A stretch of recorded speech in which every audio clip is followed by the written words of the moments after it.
Hello and नमस्कार। मैं doctor कंचन Singh Bharat homeopathy में आप सभी का स्वागत करती हूं और आशा करती हूं कि आप सभी अच्छे और स्वस्थ होंगे। आज के इस वीडियो में मैं आप सभी से बात करने वाली हूं कि आप अपने घटते हुए जीएफआर को और बढ़ते हुए क्रेटिनिन को कैसे कंट्रोल कर सकते हैं, कैसे इसको कम करके अपने किडनी के फंक्शनिंग को इम्प्रूव कर सकते हैं। हमारी किडनियों का काम है हमारे ब्लड को फिल्टर करना, टॉक्सिन को बाहर निकालना और साथ ही साथ हमारे बीपी को रेगुलेट भी करना और आरबीसीज का प्रोडक्शन करना। किडनी जो है एक हार्मोन बनाती है जिसको हम इरिथ्रोपोइटीन कहते हैं।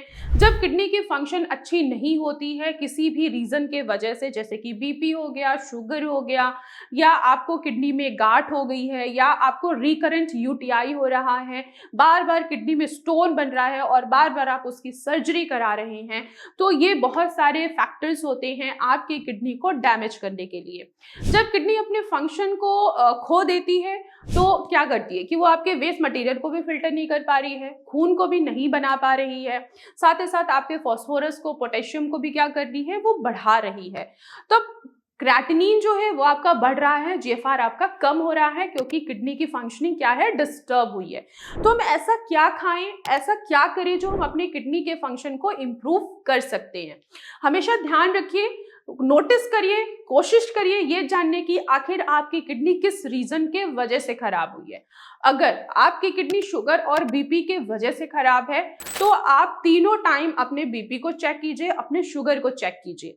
अगर आपका बीपी 140-90 के करीब है तो अपने डॉक्टर से संपर्क कीजिए, अपनी बीपी की मेडिसिन को चेंज कीजिए जिससे आपका बीपी कंट्रोल में रहे। अगर आपका शुगर भी 250 से ऊपर जा रहा है तो भी अपने डॉक्टर से मिलिए, अपने शुगर को कंट्रोल कीजिए, मेडिकेशन को चेंज कराइए।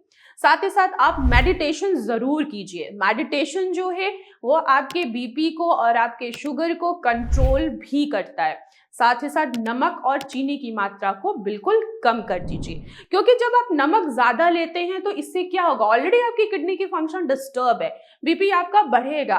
क्या होगा कि आपके हाथों पैरों में, फेस पे सूजन भी देखने को मिलती है। तो अपने बीपी शुगर को कंट्रोल कीजिए, बीपी को नॉर्मल लाने की कोशिश कीजिए, शुगर को कंट्रोल करने की कोशिश कीजिए, जिससे आपके किडनी पे एक्स्ट्रा प्रेशर नहीं पड़ेगा और किडनी की फंक्शनिंग धीरे धीरे इंप्रूव होगी, जिससे आपका जीएफआर भी बढ़ेगा और क्रेटिनिन आपका कम होगा।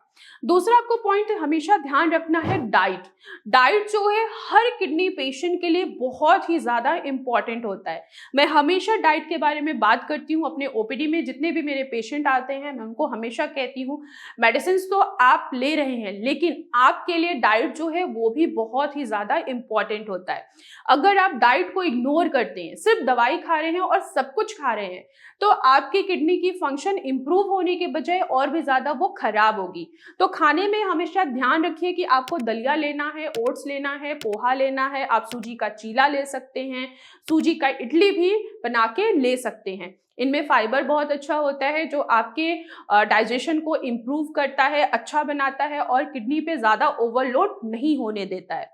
साथ ही साथ आप ऐसे वेजिटेबल्स का सेवन कीजिए जो जमीन के ऊपर उगती हैं, जैसे कि लौकी है, घिया है, तोरी है, टिंडे हैं, आप इनका आसानी से सेवन कर सकते हैं। ध्यान रखिए कि जमीन के ऊपर और भी बहुत सारी वेजिटेबल्स हैं जो कि ग्रीन लीफी वेजिटेबल्स होते हैं, हरे पत्तेदार सब्जियां होती हैं, आपको उनका सेवन नहीं करना है क्योंकि इनमें सबसे ज्यादा पोटेशियम होता है और सर्दियों के मौसम में जो सबसे ज्यादा सब्जी मिलती है मार्केट में वो हरे पत्तेदार सब्जी ही मिलती है। इनमें पोटेशियम की मात्रा सबसे ज्यादा होती है, तो आप इनको अवॉइड करें।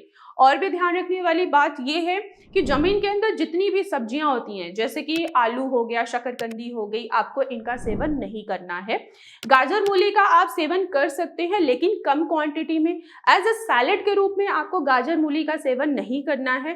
आप इनकी सब्जी बनाकर भी आसानी से खा सकते हैं, लेकिन ध्यान रखिए कि गाजर मूली आपको रेगुलर बेसिस पे नहीं खाना है क्योंकि इनमें पोटेशियम होता है। तो आप हफ्ते में एक बार इनकी सब्जी बनाकर आप इनका सेवन करके अपनी किडनी के फंक्शन को इंप्रूव कर सकते हैं, जीएफआर को बढ़ा सकते हैं और क्रेटिनिन को कम आसानी से कर सकते हैं। अब हम बात करते हैं प्रोटीन डाइट को लेके। प्रोटीन हर किसी के लिए बहुत ही ज्यादा इंपॉर्टेंट होता है, लेकिन यहाँ पे आपकी किडनी की फंक्शन डिस्टर्ब है, तो अगर आप एक्स्ट्रा प्रोटीन लेते हैं तो वो और भी ज्यादा आपके किडनी को डिस्टर्ब करती है, किडनी के फंक्शन को और भी ज्यादा खराब करती है। तो प्रोटीन लेना है ऐसा प्रोटीन लेना है जो इजीली डाइजेस्ट भी हो जाए और आपकी किडनी पे किसी भी तरीके का ओवरलोड ना करे। जैसे कि जो हमारे पीली मूंग की दाल होती है बिना छिलके वाली, आप उसका सेवन कर सकते हैं, इसमें प्रोटीन अच्छा होता है। मसूर की दाल है, आप इसका सेवन कर सकते हैं। लेकिन सबसे ज्यादा जो प्रोटीन होता है वो होते हैं नॉनवेज में, जैसे कि रेड मीट हो गया, चिकन हो गया, आपको इनका सेवन नहीं करना है। अगर आप छोटी छोटी चीजों को फॉलो करते हैं तो आप अपने बढ़ते हुए क्रेटिनिन को आसानी से कम कर सकते हैं और घटते हुए जीएफआर को आसानी से बढ़ा सकते हैं। तो आज की वीडियो में बस इतना ही, फिर मैं मिलूंगी नेक्स्ट वीडियो में। तब तक के लिए धन्यवाद।